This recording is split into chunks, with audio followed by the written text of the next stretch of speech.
Okay, our final exam review, Algebra 2 class. Let's get started with number 27. Again, when you're taking your final exam, please understand you won't actually make a graph. It's all multiple choice, but you will have to select a graph. When you look at this y equals, let's get a fraction going on the calculator.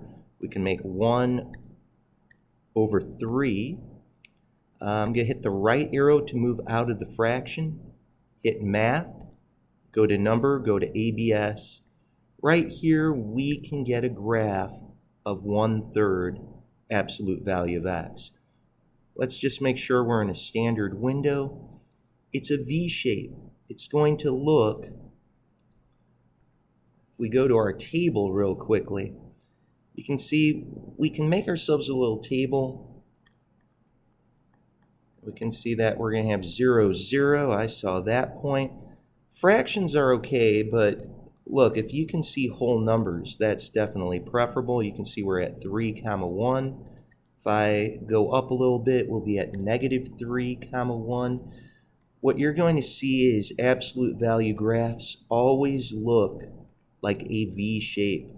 So 3 to the right, go up 1, 3 to the left, go up 1. We also have 0, 0. It's going to look something like that. Number 28, when they say simplify, they really mean FOIL. 2a times 3a is 6a squared. 2a times -2 is -4a. 4 times 3a is a plus 12a.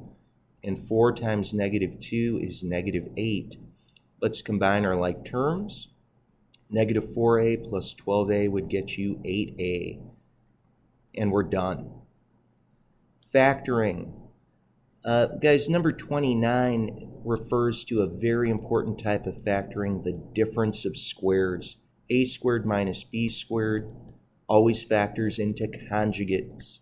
You'd get a plus b multiplied to a minus b. And what this will become is, what's the square root of 4x squared? Well, just a 4x. We need a 4x here for both. The square root of 25 is a 5. Because we've got y squared here, we could even put a y. 1's a plus, 1's a minus. We are done. As we factor number 30, we can use our calculator to help us out. We can go to y equals and type in x squared plus a 6x plus 8. We already graphed this on a standard window. And remember, we're looking for where it appears that we're crossing the x-axis. To me, it looks like we are crossing around -2. We could double check that. Go second calculate. Go to 0. Type -10. Right bound, type in +10. Let's guess if we're at -2. We are. That's one of our intersections. It only would take you a moment to see where your other intersection is. Let's do second calculate. Go to 0.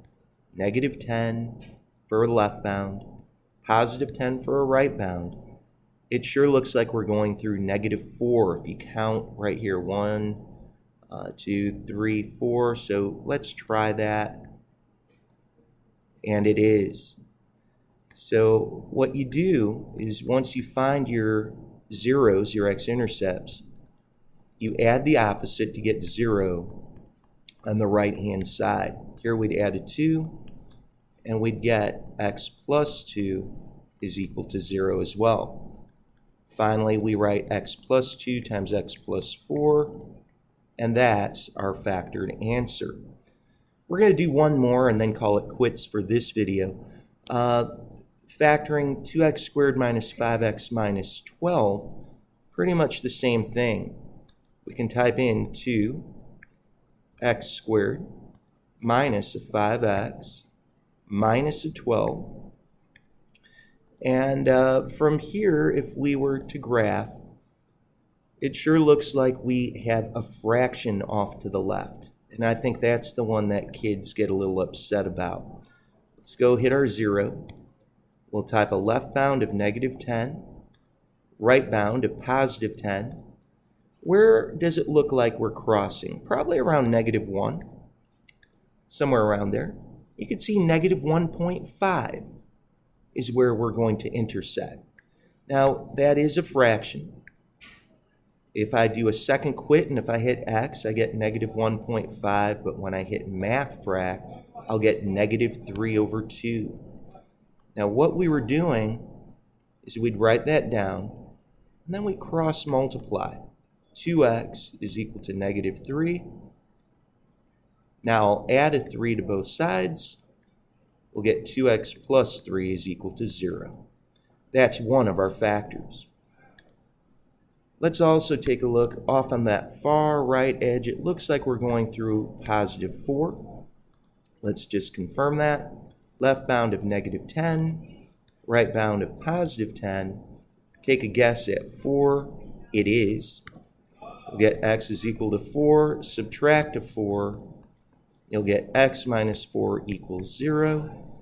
So we'll have 2x plus 3 times x minus 4, and we are done.